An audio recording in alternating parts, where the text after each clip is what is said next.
Welcome to my channel. On today's episode of Longarm Tuesday, I'm going to be working on my raffle quilt. This is a quilt I made for the Hill City Quilt Show that we're having in September, and we're going to be raffling it off. So I'm just stapling the backing onto my leaders. This is the way I prefer to do it, and it's pretty easy. Then I'll straighten it up on the back, put some clamps on my roller so it doesn't roll around and move while I'm rolling the backing up. So I'll just roll it up until it meets the leader in the back, straighten it up, and use my stapler to staple it on. It takes me about 5 minutes to load the backing.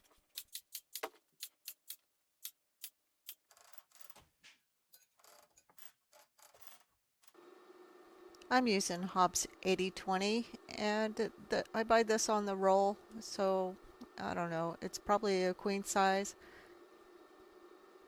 Just putting it on, straightening it up, and then I'm gonna set my top on top of it. And you're gonna hear a lot of noise in the background of my video since my husband has been working on our floors in the basement, and my sewing room is quite the mess. I have stuff everywhere, and there's also dust everywhere. So I'm going to choose some permacord thread for this project. I just bought this thread and I like it. It's not as linty as the Omni thread. And then I'm going to use some pre-wound bobbins that I have. I think Superior Threads made these, and I've had them for a long time. I don't even think they make them anymore. So I'm just going to try to use up what I have. I'm going to cut my old thread that I have on there and just tie a knot right here with the new thread, and then I'll just pull it through. I'm going to use my toa gauge to test my bobbin. I used to do the drop method. Now I use my toa gauge. They work, both work. The little box you see is something I 3D printed. If you're interested, just send me an email. And now I'm just cleaning my machine. It gets really dusty when I use Omni thread, so I think lately I'm just going to use isocord thread in the bobbin instead of any Omni thread. And I have to oil it before I get started or it'll start making some noise. And I have this little strip of fabric I use to test my tension. Sometimes I test it on the side of the machine or on the side of the quilt, and then sometimes I test it like this. It just depends. If I'm in a hurry, I'll do it on the side of the quilt.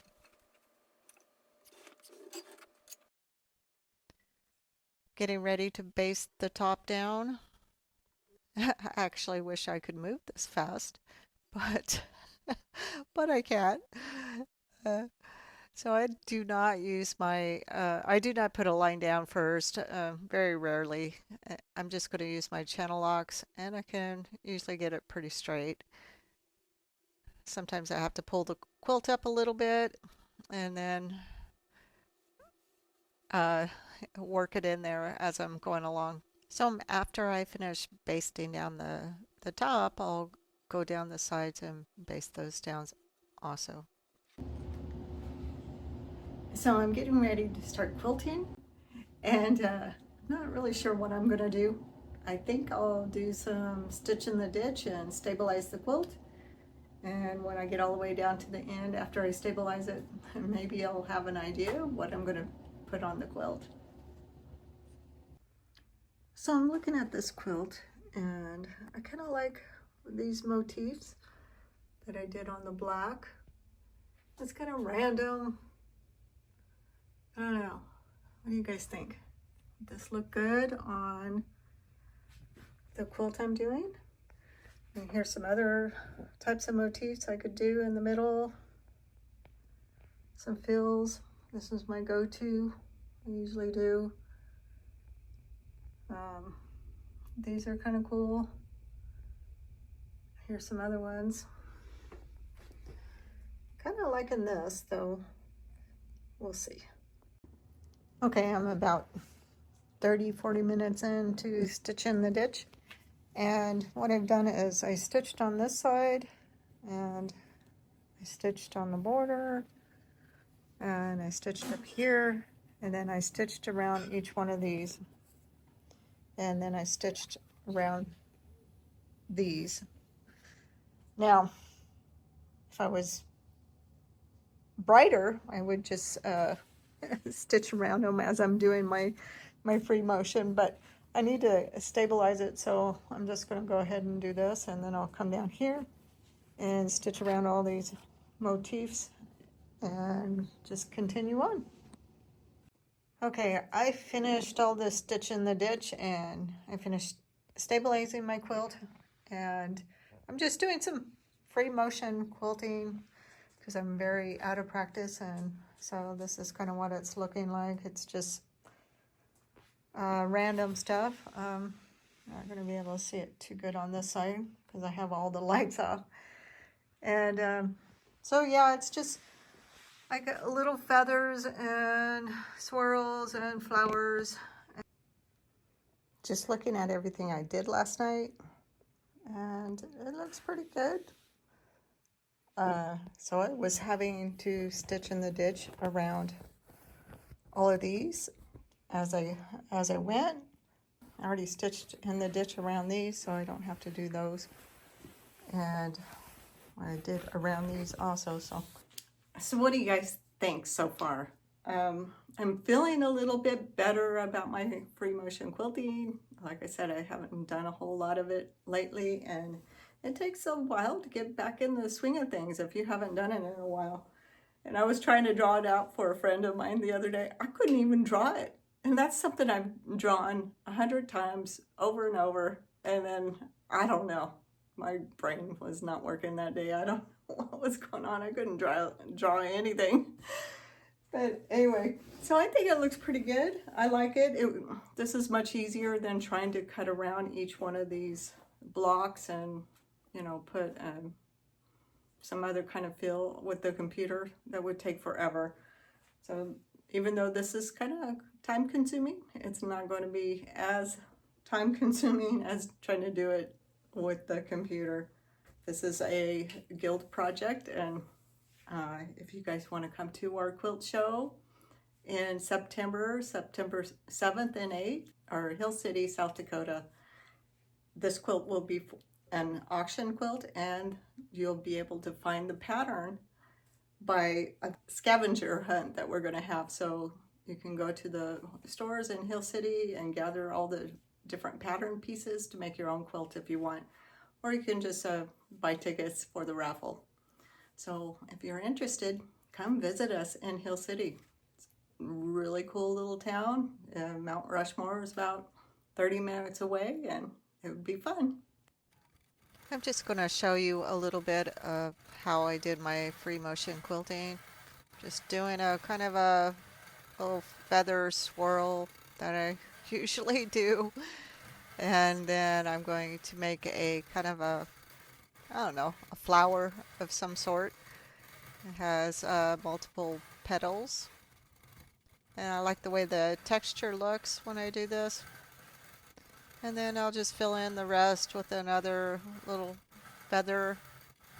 And then I'm almost going to meet where I started, so I'll just go around it. Anyway, this is what it's looking like. I think it's looking pretty good. You know, just trying to keep the motifs about the same size. That's always the problem. Of course, you can't do that in small areas. You're going to make them smaller.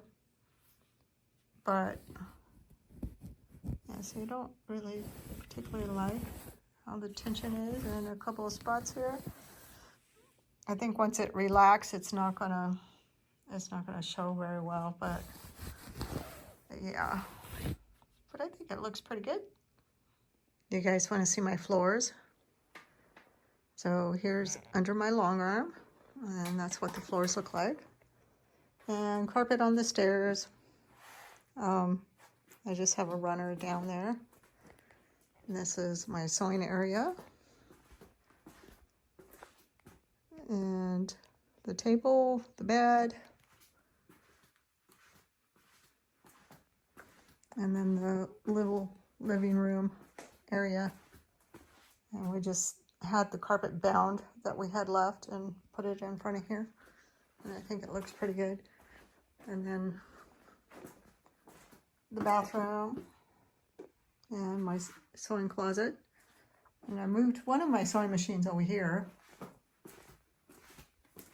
And I moved all my dressers and the rest of my sewing stuff in this closet, which I've never put anything in this closet before because it smelled like mildew or mold or something. So I never used it. And now it doesn't. It smells good. But there was so much dust on everything. It was incredible. My husband had to grind all the bottom of the brick so that he could lay the floor under it. And that's what caused all the dirt.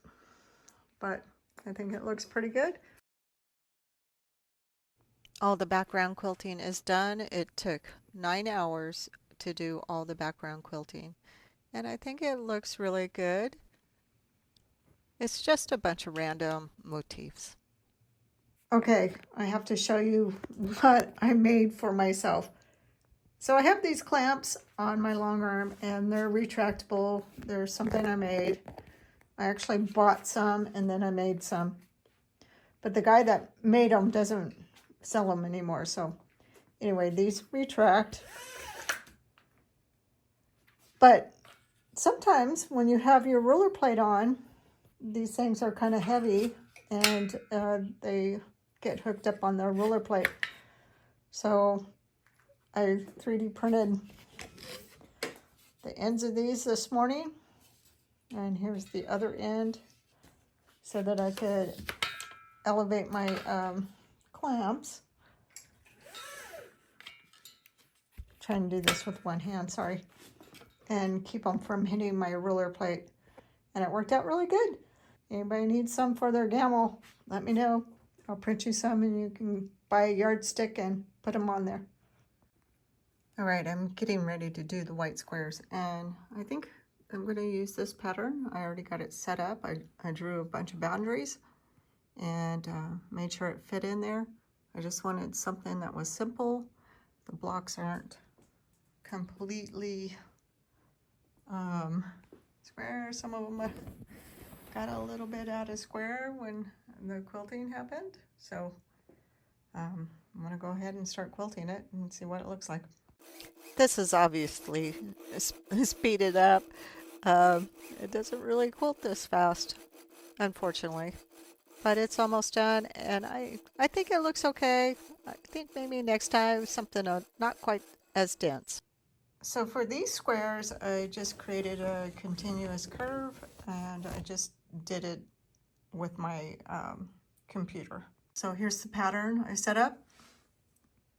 I just used the arc command to create an arc and turned it into a continuous curve. And then I put it in each one of these squares and stitched it out, and it didn't take very long. It was really fast. I finished all the white and now I'm starting on the orange. And so I just went and outlined each one of these on the inside. I'm not going to do anything to the little guys here. And then I just tested this on here, and I think that's what I'm going to do. So this quilt took about 30 hours to quilt, about 6 hours to stitch in the ditch, 9 hours for the background quilting. I was really surprised. This actually took longer than I thought. I worked on it all day yesterday, which was probably 7 hours, and then probably 3 hours today.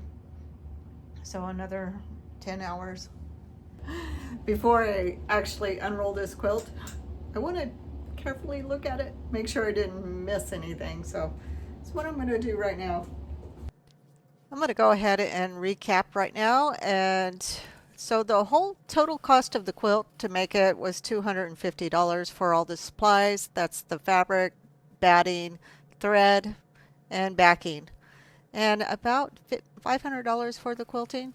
And I'm going to estimate that the cost to make, to actually piece the quilt was probably about $250. So we're looking at $1,000 value for this quilt. Um, so yeah, you can tell your friends that quilting does cost a lot of money. I'll go ahead and start cutting it up. And I'm going to use my little electric scissors.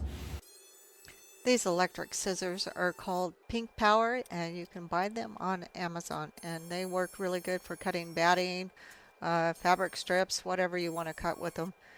And I think they're a big time saver. I like cutting the quilt off of the frame.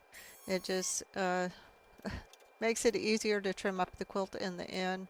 I don't have a bunch of extra batting and fabric that I have to deal with. I'm trimming up the quilt. I'm going to start with the corners and use our square ruler to square up the corners first. And then I'll move on to my longer straight ruler and do all the sides. Here's the finished quilt, and I think it looks pretty good. My free motion quilting looks great, and I think it turned out really well. This quilt will be raffled off in the Hill City Quilt Show in South Dakota. Get raffle tickets so you can win this quilt, or you can do the scavenger hunt and collect all the pieces for the pattern for this quilt.